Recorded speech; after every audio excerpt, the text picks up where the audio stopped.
Got a very small group of people, and the Federal Reserve and the global central banking system and the Bank of International Settlements in Switzerland, who are purposefully managing the boom and bust, credit supply, credit contraction, money supply growth, money supply contraction to create artificial roller coasters and artificial volatility that they can trade around without taking any risk. It doesn't cost them any money. And if they do make a mistake because they're, as George Bush said, oh, the bankers on Wall Street are drunk. It is uncertain. There's no question about it. Wall Street got drunk. That's one reason I should turn off the TV cameras. Let's say they walk in one day and they push the wrong button and they lose the bank $1 billion or $5 billion or $100 billion. They can appeal to the government to bail them out. It's a totally asymmetric relationship between bankers and the rest of the economy. If they make a mistake, they get bailed out. If everyone else makes a mistake, they get put in jail, called a terrorist, and we never hear from them again. But it's a more sophisticated form of slavery. And we're going through it today. We see the taxation is going up all the time with the supposed crash of the banks that was not a happening out of the blue. It was set up for this time. They could have kept it going for another few years if it suited them, and then crashed all the bubbles. But now is the time. As they say in their own writings, now is the time. One of the great benefits of an economic model from an economist standpoint is you can basically get whatever results you want. You can manipulate the inputs to make that happen.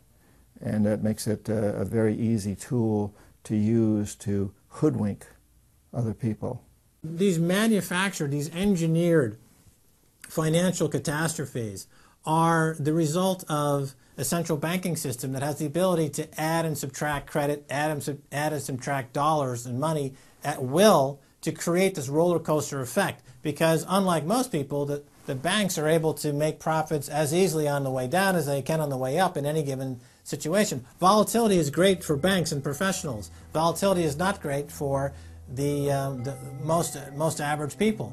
Their operatives in government and media then hold the economy hostage by issuing the ultimatum: give us unlimited bailout money or the economy dies. What's being used is what I call, to try to get the money, is what I call the suicide threat, where, you know, if anybody has ever seen the movie Blazing Saddle, the sheriff is surrounded by hostile town folks. He takes out his gun, points it at his head and says, you know, don't move or I'll shoot. Well, that's what the big banks are saying. You know, give us unlimited cash or we'll die. And if we die, you'll die, because we're too big to fail. It is a false flag attack because Hank Paulson will get up in front of Congress and say, we need $700 billion because that thing, that existential threat, the market is attacking us and we need this handout to fight Mr. Market. Mr. Market is out there. We need to fight Mr. Market. It's an existential threat. Meanwhile, he is Mr. Market.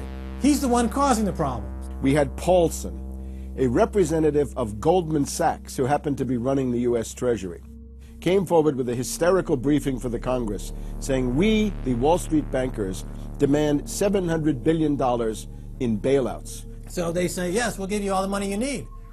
Well, you know, these are arsonists.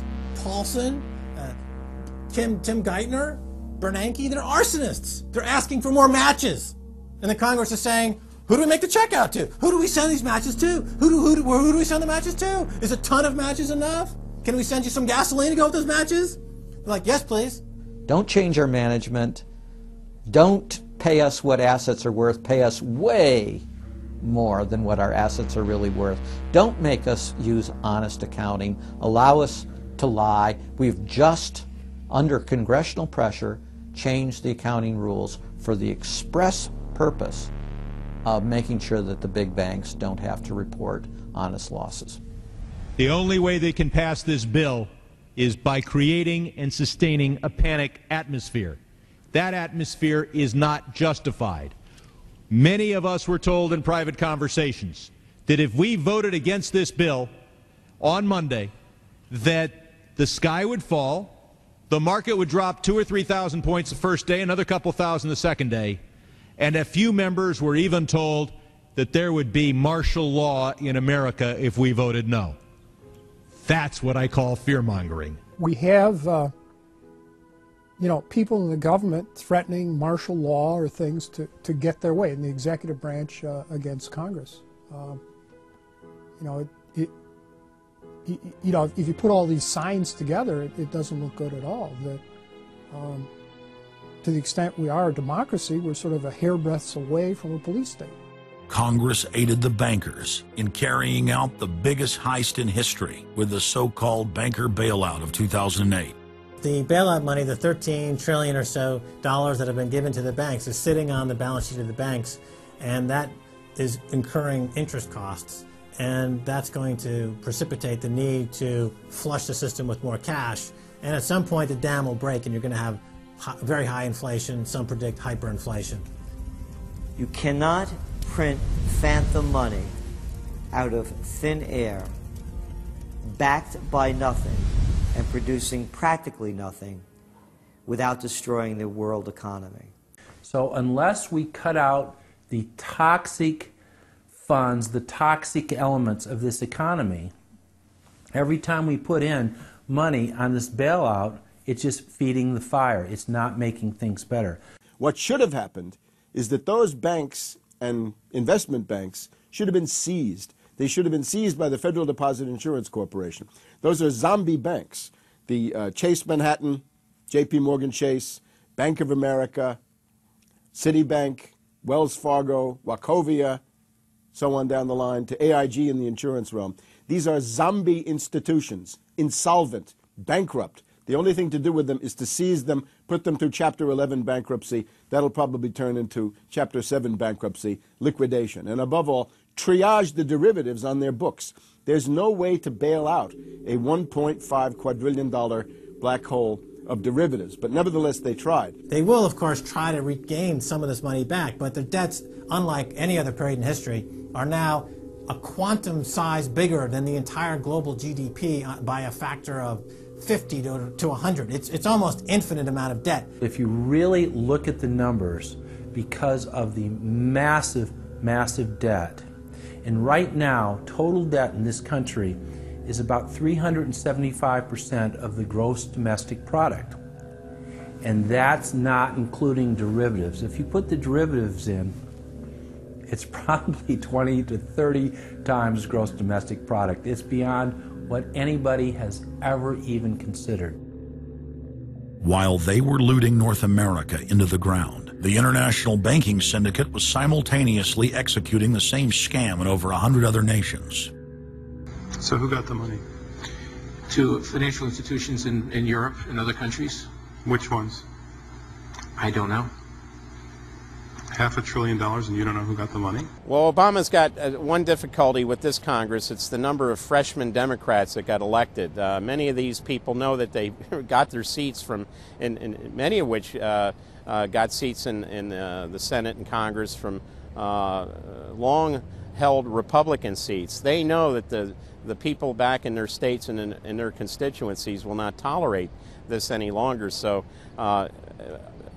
up against the Republicans and the blue dog Democrats are these freshman congressmen, Democratic congressmen and senators, and they're not, they don't seem like they want to go along with the program. So if there's any hope, it'll come from these freshmen. The Constitution says no money shall be drawn from the Treasury but in consequence of appropriations made by law.